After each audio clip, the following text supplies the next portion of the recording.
আজ ৮ই অক্টোবর রোজ বুধবার জামালপুর জেলার সরিষাবাড়ি উপজেলার ৪ নম্বর আওনা ইউনিয়নে বিএনপির উদ্যোগে অনুষ্ঠিত হল এক বিশাল কর্মী সভা।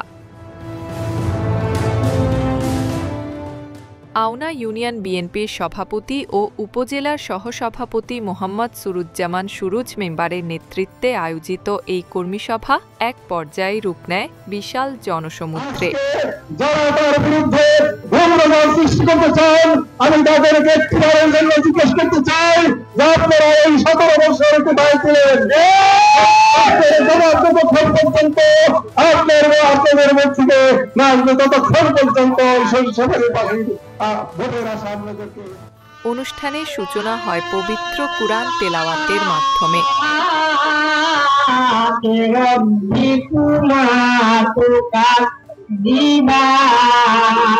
এরপর শুরু হয় দলের কর্মপন্থা ও আগামী দিনের পরিকল্পনা নিয়ে আলোচনা।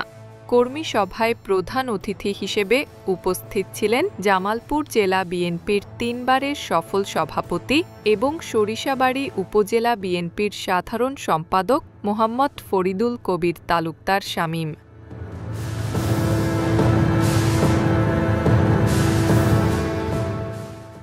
বিশেষ অতিথি হিসেবে উপস্থিত ছিলেন জামালপুর জেলা বিএনপির সদস্য ও উপজেলা বিএনপির সাংগঠনিক সম্পাদক মোহাম্মদ লাবিবউদ্দিন তালুকদার লিটন। সভায় সভাপতিত্ব করেন আওনা ইউনিয়ন বিএনপির সভাপতি মোহাম্মদ সুরুজ্জামান সুরুজ মেম্বার।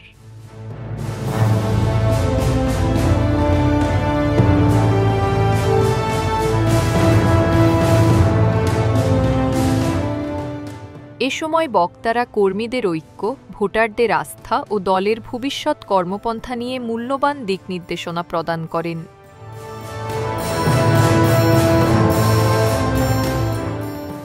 সভায় আরও উপস্থিত ছিলেন আওনা ইউনিয়ন বিএনপির সাধারণ সম্পাদক মোহাম্মদ তোফাজ্জল হোসেন দিলার এবং সরিষাবাড়ি উপজেলার সিনিয়র নেতৃবৃন্দসহ বিএনপির অঙ্গ ও সহযোগী সংগঠনের অসংখ্য নেতাকর্মী। এই কর্মী সভা প্রমাণ করেছে বিএনপি এখনও মাঠে জনগণের পাশে এবং পরিবর্তনের প্রত্যয়ে একতাবদ্ধ। আমাদের এই অগ্রযাত্রাকে পুনঃপ্রণয়িত করতে পারবে না। আজকের এই সংসদীয় মাঠে আমি এই যুবদলে দিতে চাই, যারা এই ষড়যন্ত্র করছেন, এই ষড়যন্ত্রকারীদের সাথে যারা যোগ সাদেশ করছেন, একবার বিএনপি ক্ষমা করে দিয়েছে, দ্বিতীয়বার কিন্তু আর কোন সুযোগ থাকছে না। ওই বিগত দিনে প্রতিটা সরকারের প্রত্যেকটি নির্বাচনে আপনারা নেতৃত্ব দিয়েছেন, যার ভিডিও ফুটেজ আমাদের কাছে আছে।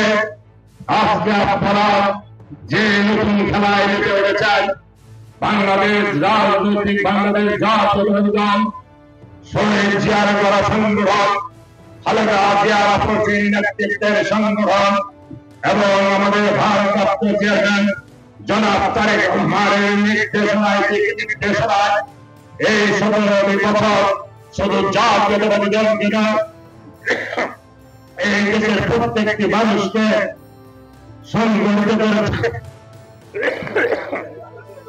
সংগঠিত করা হয়েছে।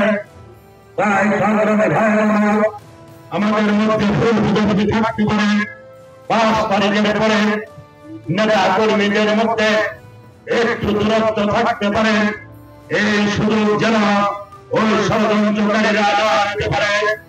এই ব্যাপারে সর্বোপরি নেতা কর্মীদের প্রতি অনুরোধ জানাচ্ছি এবং সরিষাবাড়ির ভোটার ভাই বোনেরা যারা আছেন, আপনাদেরকেও সিদ্ধান্ত নিতে হবে। যারা এই সরিষাবাড়ির মেঘপথ থেকে শুরু করে ওই পাকা রাস্তা পর্যন্ত চিনে, যারা জমিনের আইন পতন, ক্ষেতের আইন পতন থেকে শুরু করে প্রতিটি মানুষের সাথে সম্পর্ক গড়ে উঠেছে, আগামী দিনে আপনাদেরকে তাদেরকে নির্বাচিত করতে হবে।